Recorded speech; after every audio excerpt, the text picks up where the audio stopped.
उत्तर प्रदेश के बागपत का एक छोटा सा गांव जिसे सरोरपुर गांव के नाम से जाना जाता है।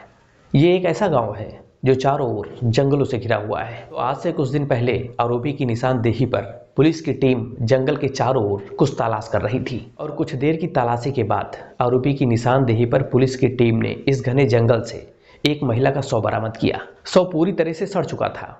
तो शव मिलने के बाद पुलिस ने उस जगह का अच्छी तरीके से मुआयना किया, फिर शव को सील कर पोस्टमार्टम के लिए भेज दिया गया। लेकिन इन सब के बीच एक सबसे बड़ा सवाल था और वो सवाल था कि ये शव किस महिला का है और उसे किसने और क्यों मारा और उसे मारने की असल वजह क्या थी।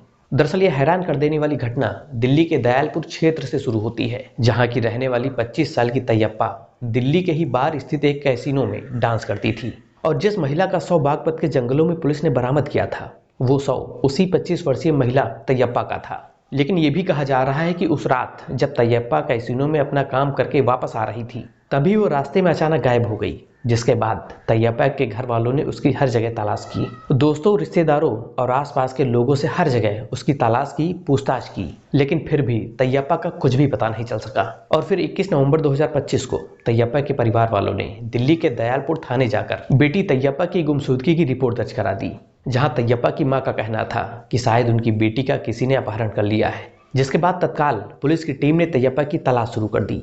वहीं पुलिस टीम ने सीसीटीवी फुटेज खंगालना शुरू किया और आसपास के लोगों से, उसके दोस्तों से और तैयप्पा जहां काम करती थी उसकी हर जगह पुलिस की टीम ने तलाश की, लेकिन कोई भी ऐसी चीज हाथ नहीं लगी कि पुलिस तैयप्पा तक पहुंच सके। लेकिन इस बार पुलिस ने शहर के अंदर गलियों में सीसीटीवी फुटेज खंगालना शुरू करती है और तभी पुलिस को एक सीसीटीवी फुटेज में तैयप्पा के साथ एक व्यक्ति दिखाई देता है और वो व्यक्ति कोई और नहीं था बल्कि तैयप्पा का पति फैजल था।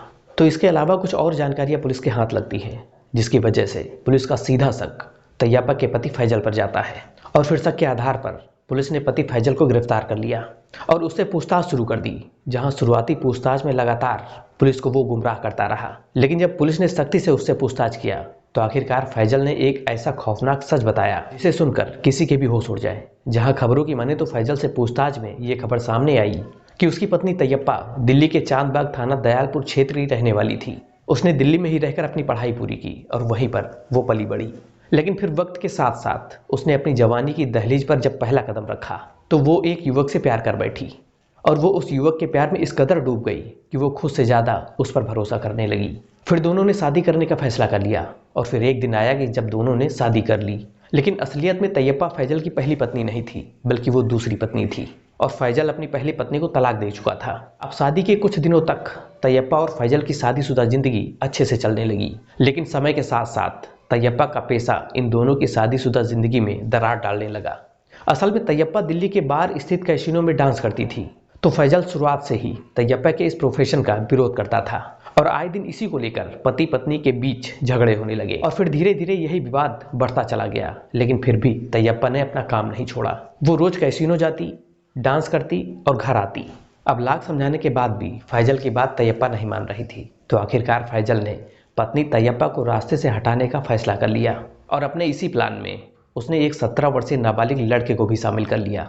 और उसके बाद 20 नवंबर को जब फैजल और तैयप्पा दोनों अपने घर लौट रहे थे तभी उसी गाड़ी में तैयप्पा और फैजल के साथ वो लड़का नाबालिग भी मौजूद था और तभी उस नाबालिग लड़के ने अचानक तैयप्पा पर हमला कर दिया। उस नाबालिग लड़के के हमले से तैयप्पा की सांसें हमेशा के लिए थम गईं। फिर इस घटना को अंजाम देने के बाद वो लोग दिल्ली से सटे बागपत के सरोरपुर गांव की ओर चले गए और रात के अंधेरे में हाईवे के किनारे शव को फेंक कर वहां से फरार हो गए। जबकि इस हत्याकांड का खुलासा करने के बाद तैयप्पा के शव को बरामद कर लिया गया। साथ ही फैजल के खिलाफ संबंधित धाराओं में मुकदमा दर्ज करके उसको न्यायिक हिरासत में भेज दिया गया।